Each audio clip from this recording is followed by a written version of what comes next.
Nesta terceira videoaula nós vamos falar sobre os estômatos, que são células especializadas da epiderme. Só para recordar, nós já falamos da cutícula, a estrutura, composição química e função. Falamos das células comuns da epiderme, que variam em número de camadas. Estamos falando das células especializadas. Nesse tópico nós vamos abordar os estômatos. Um estômato é nada mais nada menos do que um poro, que seria uma interrupção na deposição de parede primária, então é um orifício. Ele é rodeado por duas células guarda, e essas células guarda controlam a abertura e fechamento dos estômatos. Próximo às células guarda, em contato direto com ela, nós temos as células subsidiárias.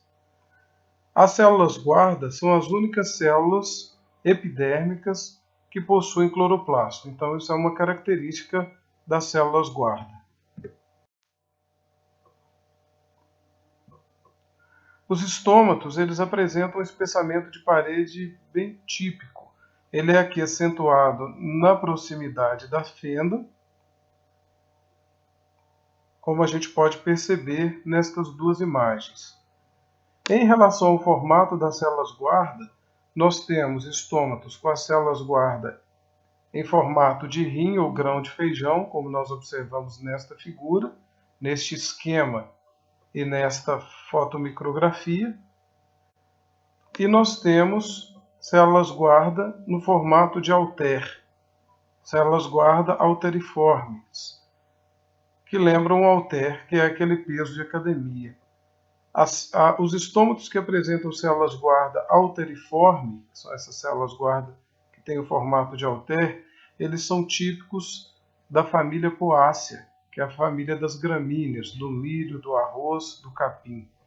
E nós notamos que, tanto nas células guarda que têm formato reniforme, como nas células guarda que têm formato halteriforme, o espessamento de parede ocorre na região próxima à fenda estomática, nesses dois casos. As células subsidiárias, como eu já disse anteriormente, são as células que estão em contato direto, como nós podemos ver aqui, com as células guarda. Essas células subsidiárias variam em número e em forma, e é de acordo com essa variação, a gente vai ver mais à frente, que a gente classifica os estômatos. Aqui uma microscopia eletrônica de varredura mostrando um estômato aberto. As células guardas estão túrgidas, como elas têm reforços, estrias laterais aqui de celulose na parede, nesse sentido, então quando elas se tornam túrgidas, elas permitem a abertura do poro. E aqui uma microscopia eletrônica de varredura de estômato com células halteriformes, que são típicos da família Poaceae, família das gramíneas.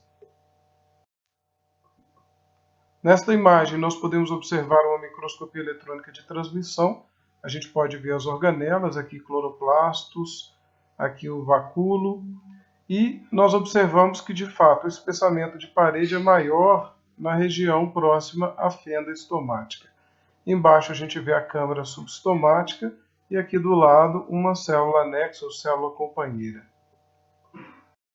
Nesta imagem, aqui nós observamos a epiderme, as células epidérmicas, as células comuns da epiderme, aqui está a cutícula, e aqui nós observamos o estômato, as células guarda, as células subsidiárias, e aqui está o poro ou ostíolo. Então, tanto em corte paradérmico como em corte transversal, nós conseguimos observar os estômatos. Em corte transversal, nós podemos observar que abaixo dos estômatos há um espaço para difusão dos gases, vapor d'água, CO2, oxigênio. Esse espaço é chamado de câmara subestomática. Aqui nós observamos a cutícula, né? Nesta imagem ela foi corada com Sudan, por isso ela está mais evidente. Aqui é a epiderme, e aqui está o estômato, e abaixo do estômato a câmara subestomática. A função dos estômatos, então, é realizar trocas gasosas. É por meio dos estômatos que a célula realiza as trocas gasosas. Os estômatos podem estar no mesmo nível das células epidérmicas. Aqui está a epiderme e os estômatos no mesmo nível. Nessas duas imagens nós podemos observar isto. Eles podem estar elevados em relação ao nível das células epidérmicas, ou eles podem estar, como a gente vê nesta imagem, abaixo do nível das células epidérmicas. Aqui a gente observa uma epiderme com parede espessada, e bem abaixo do nível da epiderme nós encontramos o estômato. Há casos em que os estômatos estão tão abaixo do nível da epiderme que se forma uma cripta, ou uma cripta onde os estômatos se encontram. A epiderme está vindo aqui, aqui a epiderme se dobra, formando essa crista, essa câmara onde estão os estômatos. A vantagem neste caso e neste caso é evitar a perda de água, uma vez que essa câmara que se forma, tanto aqui como aqui, ela fica repleta de vapor d'água. Quando o estômato é aberto para captar CO2, então há menor perda de vapor d'água, porque o vento passa por aqui e não consegue retirar as moléculas de vapor d'água que estão aqui. Com isso, há menor perda de água quando ocorre a abertura dos estômatos para a captação de CO2. Nesta microscopia eletrônica de varredura colorida artificialmente, nós observamos os estômatos acima do nível das células epidérmicas. Esse estômato está fechado, os outros estão abertos, e a gente vê a interrupção da cutícula bem em cima da fenda estomática. Nesta foto de microscopia eletrônica de varredura, nós observamos estômatos no mesmo nível das células epidérmicas. E quando nós falamos de classificação dos estômatos, essa classificação é feita de acordo com o número e o arranjo das células subsidiárias. Aqui nós temos a célula guarda, as duas células guarda, e aqui as células subsidiárias, aquelas que estão em contato direto com a célula guarda. Vamos ver como se dá essa classificação. Um estômato anomocítico é aquele que as células companheiras não se diferem das demais células epidérmicas. Ocorre em famílias como a ranunculácea, do ranúnculos, cucurbitácea, do melão, melancia, abóbora, família malvácea, família do quiabo e do hibiscus. Nós observamos a célula guarda e aqui estão as células subsidiárias. Essa é uma célula subsidiária, essa é outra, esta e esta. E notem que aqui a gente tem uma célula comum da epiderme, aqui outra, e as células subsidiárias não se diferem das células comuns da epiderme, o que caracteriza o estômato como anomocítico. O estômato anisocítico apresenta 3 células subsidiárias de tamanho diferente. Aqui a gente vê o contorno de uma delas. Aqui está a segunda célula e aqui a terceira célula. As 3 possuem tamanhos diferentes, comum na família do tomate, a família Solanaceae, e também na família da begônia, a família Begoniaceae. O estômato parasítico, as células subsidiárias, elas têm o seu eixo longitudinal paralelo à fenda estomática, como nós observamos aqui.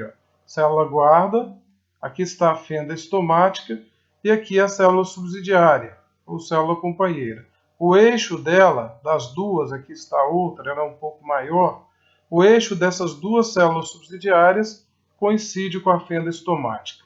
Comum, né, na família do café, a família rubiácea, na família leguminosa, que é a família da soja. Neste caso aqui nós temos um estômato parasítico com células subsidiárias em forma de rim, reniformes. Na figura ao lado, nós observamos um estômato com células guarda alteriforme. E a gente observa duas células subsidiárias, uma aqui e outra aqui, com o seu eixo paralelo à fenda estomática. Esse estômato é característico da família Poaceae, família do milho, sorgo e capim. Então, na classificação, é incorreto classificar esse estômato como estômato alteriforme. O que é alteriforme são as células guarda. Isso é um estômato parasítico que apresenta células guarda alteriforme. E neste caso aqui nós temos um estômato parasítico que apresenta células guarda reniformes. O estômato diacítico, como o próprio nome está dizendo, ele tem duas células subsidiárias e elas são, como a gente observa aqui, perpendiculares à fenda estomática, como a gente observa na família Cantácea, a família dessa planta ornamental conhecida como camarão.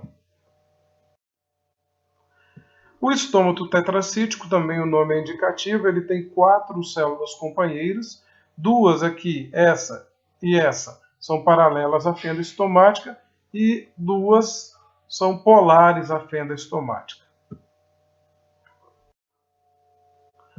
Os estômatos são pontos de infecção por fungos e bactérias. Aqui nós estamos observando na microscopia eletrônica de varredura uma hifa de fungo invadindo aqui um estômato.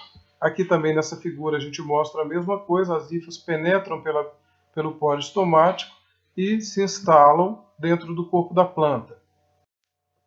Existe uma doença, a mancha salpicada da folha, a septoriose do trigo, que é causada por um fungo. Aqui nós vemos um estômato com células guarda alteriformes, o trigo é uma monocotiledone, da família Poaceae, e uma hifa de fungo aqui que penetra pela abertura estomática, e isso causa um grande prejuízo nas plantações de trigo.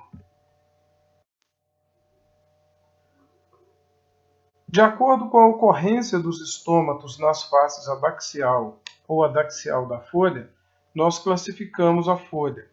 Então, se o estômato ocorre em ambas as faces, na face adaxial, que é a de cima, e na face abaxial, que é a de baixo, a gente classifica a folha como anfiestomática.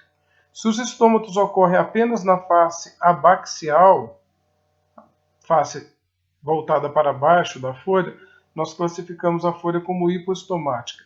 E se o estômato ocorre apenas na face adaxial, a face de cima, isso é comum em plantas aquáticas, porque essa face aqui da folha está em contato com a água, nós classificamos a folha como a folha epiestomática.